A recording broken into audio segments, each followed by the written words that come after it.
Yeah, it's your boy Crypto Blood, and welcome to another episode of My Two Satoshis.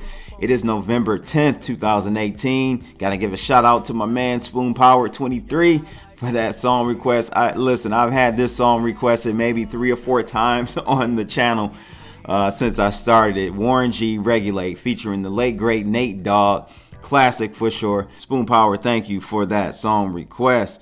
So what's good, people? It is Saturday. I'm thinking about doing it off the chain later tonight. I will let you guys know maybe 2 hours in advance if I do. So just look out for a tweet from me on that. But yeah, we're getting it started today. I want to first direct you over to cryptoblood.io/bitmexalgo. I'll leave a link to it so you guys can check it out. This new leveraged algo is available now. We're doing long short with this one, so you're going to be able to take advantage of both a down market, a bear market, and a bull market whenever that starts again. But in the meantime, you'll still be able to make some money here. Again, everything is laid out for you. All the performance is transparently presented for you. As you can see here, the white line there would be if you just held Bitcoin. That would be your performance. You would be down like 50%. Yeah, 53%. Versus a 200% return with the leverage trading with this algorithm. So you sign up for it. You send me over, you generate, basically you got to generate some API keys in BitMEX, and it will trade automatically for you. This is a good system, a good strategy for low investment, high returns. So, you know, 250 bucks, 500 bucks will definitely have you, like as you can see here, 250 bucks controls $12,000 in trading. For example, if you made 2% on one trade, well, that's $300 that you made on that one trade.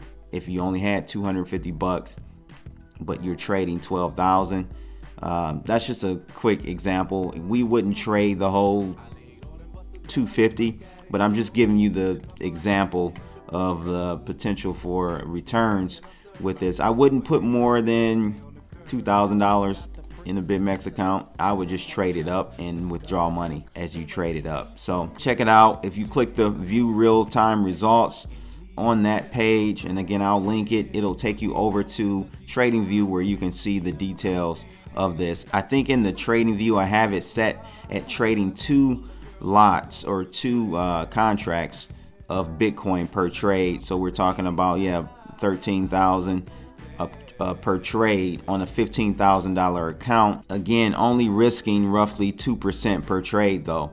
So the most you'll lose is roughly 2% on the long side, and I think the shorts are maybe just shy of 2%, maybe like 1.8% is where I have the stop losses. So we do have stop losses on these trades. This is not like a martingale or just swing trade, no stop losses. There is a stop loss on every trade that we place here. So again, check it out. You'll be able to look at the performance summary, see the breakdown. You'll see buy and hold return. If you would have just held Bitcoin in that same from January 1st to November 9th of this year, which was yesterday, you would have lost 53% versus 524%. And again, these numbers will change depending on how much you're trading. But even with these return risk drawdown percentages, they're still great. I mean, 520% with a max drawdown of 37%. And again, so that's really, really good. Profit factor is 1.9, which is good. And if you look here, average bars in trade 42. This is trading on the hour chart, so we're talking about an average of 42 hours per trade. So it's a swing trading strategy.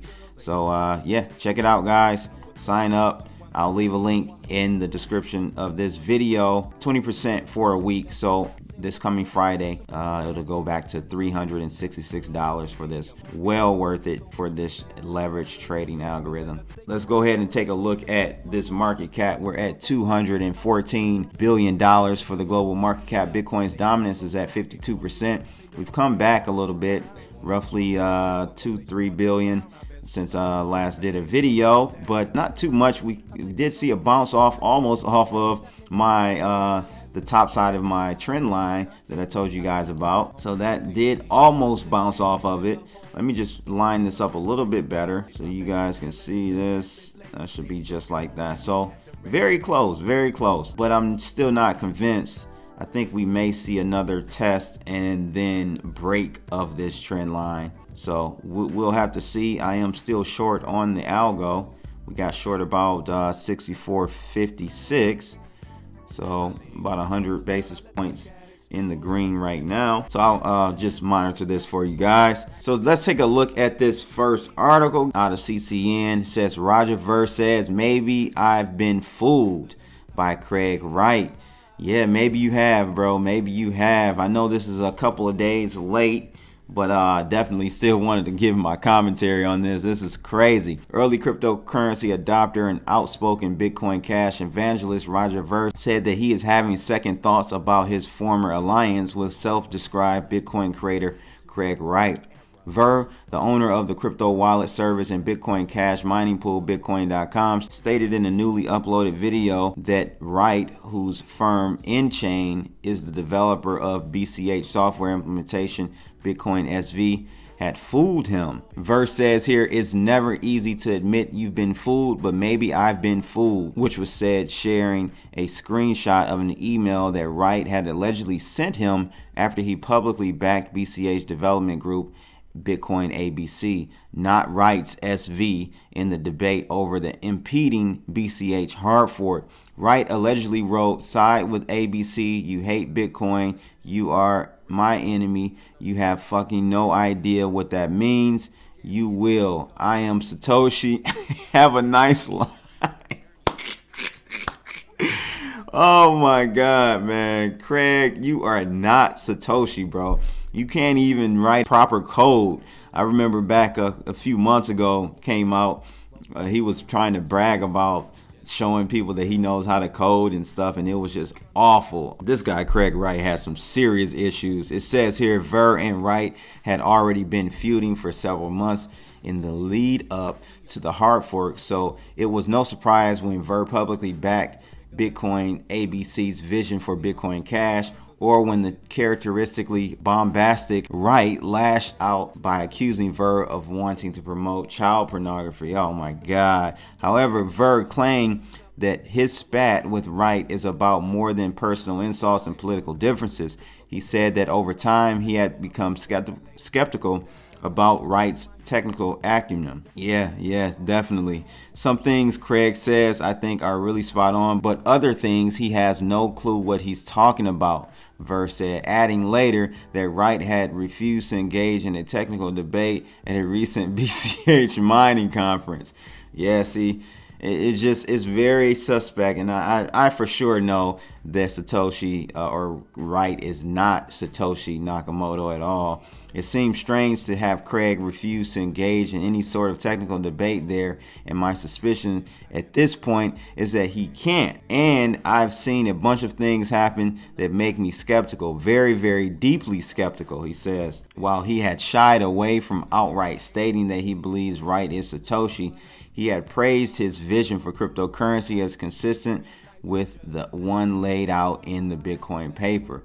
Satoshi or not, the things Craig Grant is saying are exactly the things that caused me to sign up for Bitcoin in the first place, Ver said. They are also the things that led to its success. Now though, Ver said that even incontrovertible proof that Wright is Satoshi would do nothing to change his opinion of him or his vision on BCH. Paraphrasing Ethereum co-founder Vitalik Buterin, Ver said that if Wright did turn out to be Satoshi, it would lower his opinion of Satoshi, not elevate his opinion about Wright. Well, wow, there you have it. What do you guys feel about this situation? Listen, you guys hate Ver, but really the problem and the person that's crazy is Craig Wright, man. I just can't, over the years, he really had a lot of support, and even I was very impressed with Craig Wright and respected him because I thought he was really not Satoshi, but back then I just thought he was very instrumental in building Bitcoin's awareness and just instrumental in the industry as a whole. He really was.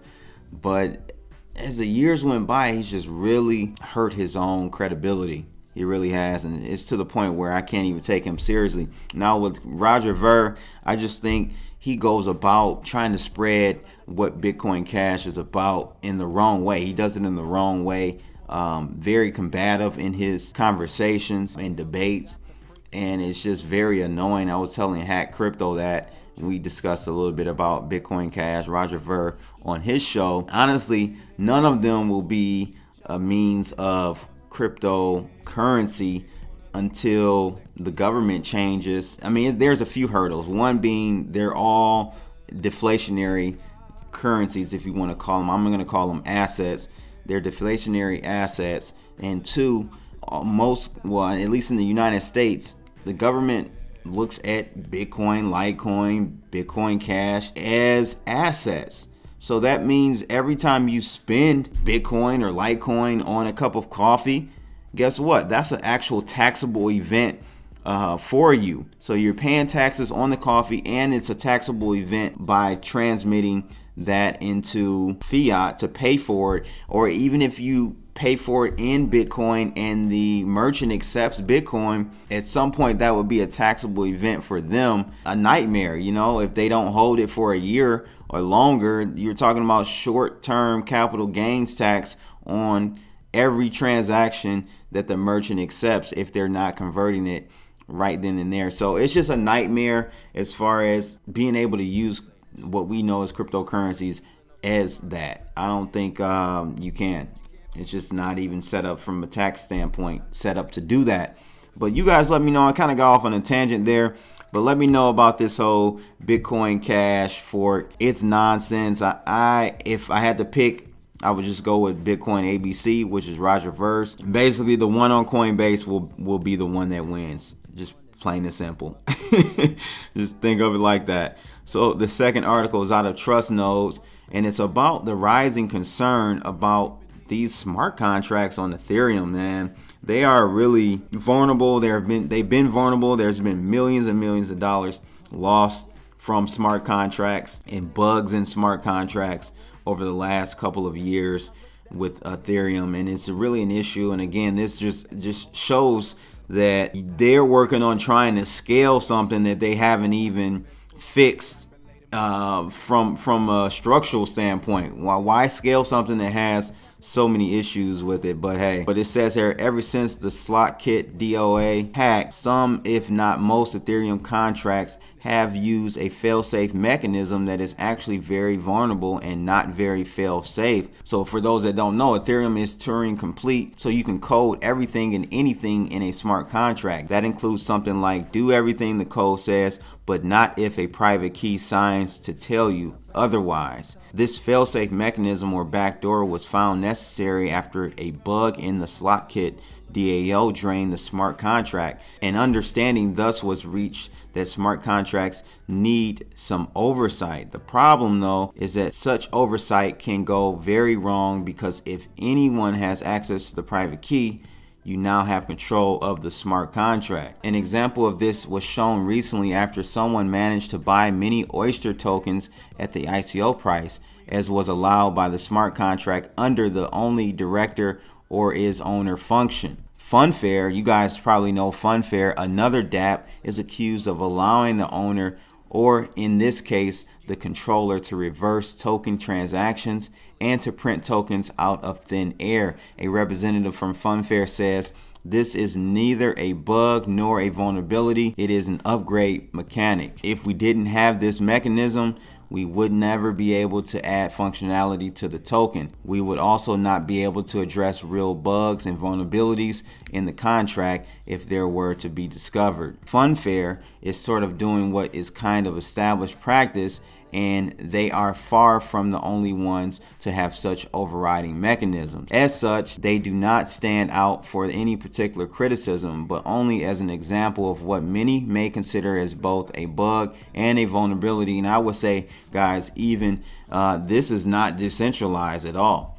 You know, if the contract smart contract holder is able to change stuff, how is that decentralized? And really, this is challenging to me, the whole concept of what we're calling decentralized and autonomous. So it goes on to say here, the vulnerability being, of course, that the owner can go rogue or can be hacked, meaning there is a great degree of trust required. Arguably, such added requirement is not necessary. The slot kick DAO did fail, and there are lessons from that, including that failed mechanisms are necessary. The failed mechanism, however, doesn't have to be one private key, because that too has failed and will fail. An article finishes up by saying, on the other hand, for some smart contracts, some human oversight might be desirable, perhaps indefinitely. Having such oversight in just one human, or more probably in a chopped private key, Shamar secret style, can have its own problems. While if it is a well-designed voting algorithm that automatically acts based on the vote results,